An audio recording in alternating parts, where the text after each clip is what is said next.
Viewers, I doctor SVK Lal welcome you all in my YouTube channel. मेरे YouTube channel में आपका बहुत बहुत स्वागत है। अगर आप इस चैनल पर नए हैं तो चैनल को लाइक, शेयर और सब्सक्राइब करें ताकि विविध विषयों से संबंधित जो वीडियो मैं इस पर डालते रहता हूं उसका नोटिफिकेशन आप तक आराम से पहुंचे।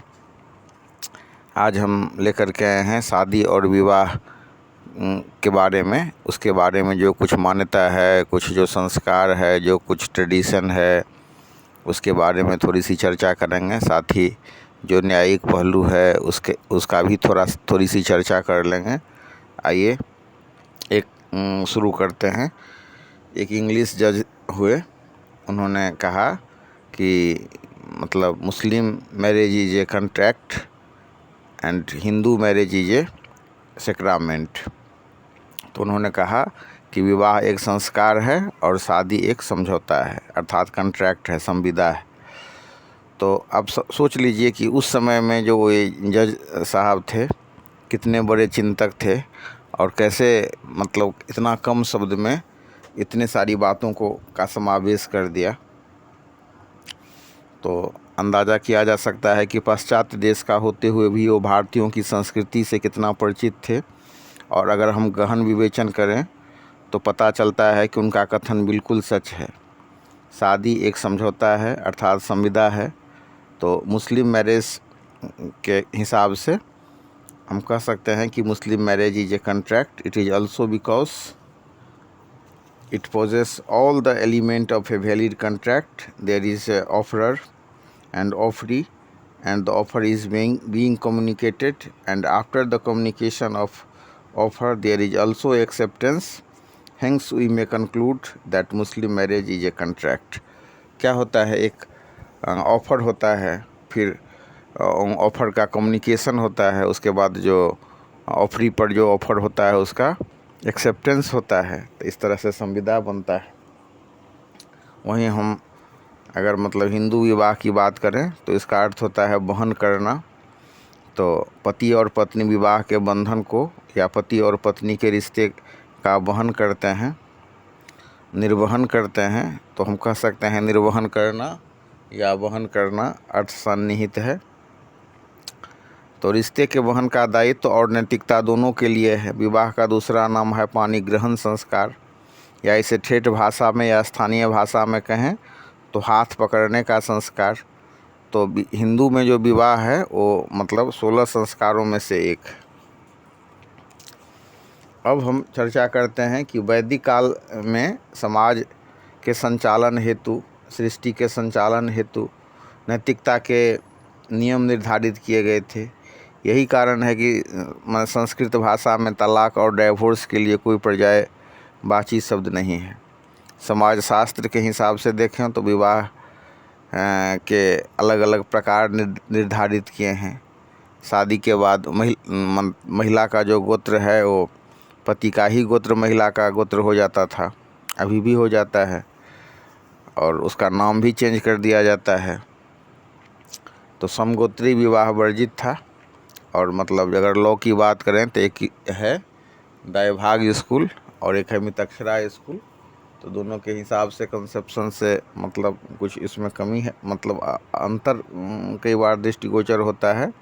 लेकिन हिंदू विवाह अधिनियम 1955 का कुछ प्रावधान है, तो उस प्रावधान के हिसाब से वो मतलब ख़ास तरह के विवाह को मान्यता देता है।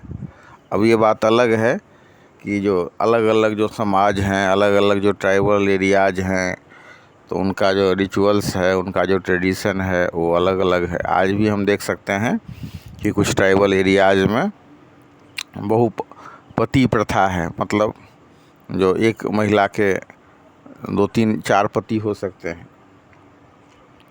आज भी ये प्रथा है ट्राइबल एरियाज में।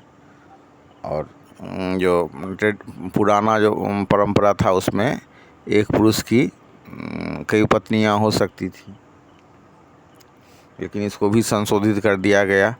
अब जो है एक पुरुष, हिंदू विवाह अधिनियम के हिसाब से एक पुरुष की एक पत्नी ही हो सकती है।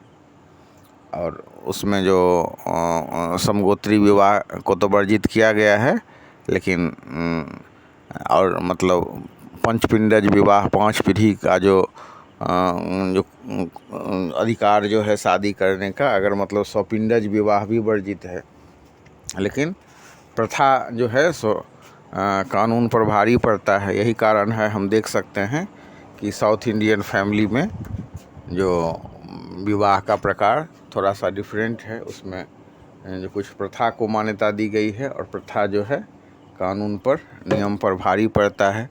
तो इस तरह से ये स्थापित किया गया है। और अगर मतलब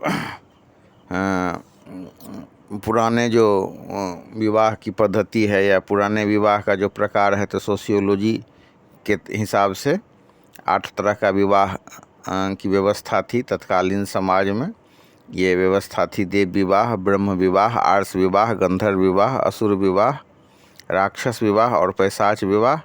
तो सब में थोड़ा बहुत अंतर था। जैसे देव विवाह में कन्या का जो दान किया जाता था, तो कन्या के जो पिता थे, कन्या के जो कुटुंब थे, तो उसका दान करते थे और वर पक्ष को या वर को उपहार दे करके कन्या सौंपते थे।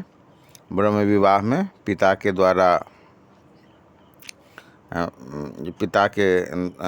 द्वारा वर को सम्मान देना और संपत्ति सब समर्पित करना। आर्ष विवाह में पुरुष द्वारा धन दे करके स्त्री को प्राप्त करना।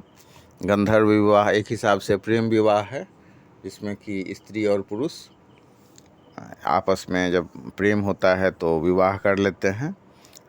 इसी तरह से ये सब थोड़ा सा मतलब क्लासिकल विवाह है, इस सब को मान्यता थी। लेकिन जो मतलब अच्छे जो कुल के आदमी हैं, तो उनके लिए जो मतलब असुर विवाह, राक्षस विवाह और पैशाच विवाह सब का प्रोविज़न नहीं था। तत्कालीन समाज में भी था कि उच्च वर्ण का पुरुष निम्न वर्ण की स्त्री से शादी कर सके और निम्न वर्ण का पुरुष उच्च वर्ण के पुरुष से विवाह कर सके। इस तरह से अनुलोम और प्रतिलोम विवाह होता था। और मतलब उच्च वर्ण का पुरुष अगर निम्न वर्ण के लड़की से विवाह करेगा तो अनुलोम, और फिर वही अगर मतलब जो मतलब निम्न वर्ण की स्त्री अगर उच्च वर्ण के साथ करे, तो ये फ्रीडम था उस समय में कि महिला भी अपना शादी रचा सकती थी अपने पसंद के जो वर से, लड़का से।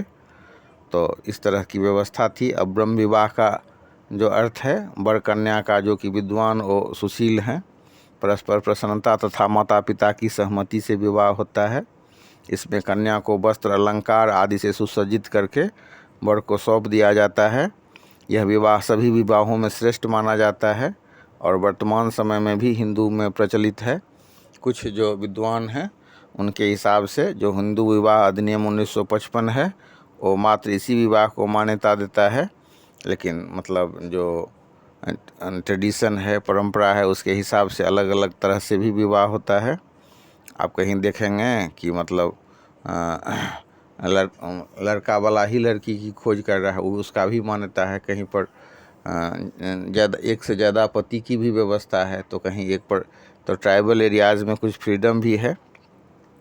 अब जो बहुत चर्चित है कि वर और कन्या का जो मतलब वचन होता है, जैसे वर का वचन है कि मद्यपान करने वाले के नज़दीक नहीं जाना, उसके पत्नी को दूसरे के घर नहीं जाना, दूसरे पुरुष के साथ नहीं उठना बैठना, दूसरे के साथ गाना बजाना वर्जित। इसी तरह से बड़े एवं पूज्यों की सेवा करना और पुरुष पति के चित्त के हिसाब से उसका पालन करना, पतिव्रत धर्म का निर्वहन। इसी तरह से कन्या का भी 7 ठो वचन है। और कन्या का 7 वचन की बात करें तो जो तीर्थ यात्रा पर ले जाने का वचन है, धार्मिक कार्य में साथ रखने का है।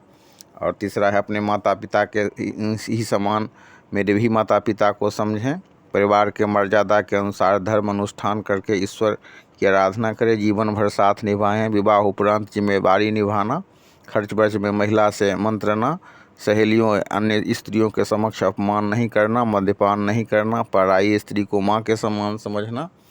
तो ये सब जो है स्त्री का 7 वचन है। और ये वचन के हिसाब से हम देख सकते हैं कि शादी होती है, एक रस्म निभाई होती है। और ये अग्नि के 7 फेरे और जो 7 वचन हैं ये, और जो लोकगीत की परंपरा रहती है। आजकल जो मतलब डीजे सब का व्यवस्था हो गया है, तो उससे जो बहुत सारा ट्रेडिशन सबको मतलब ये किया गया है। लेकिन अगर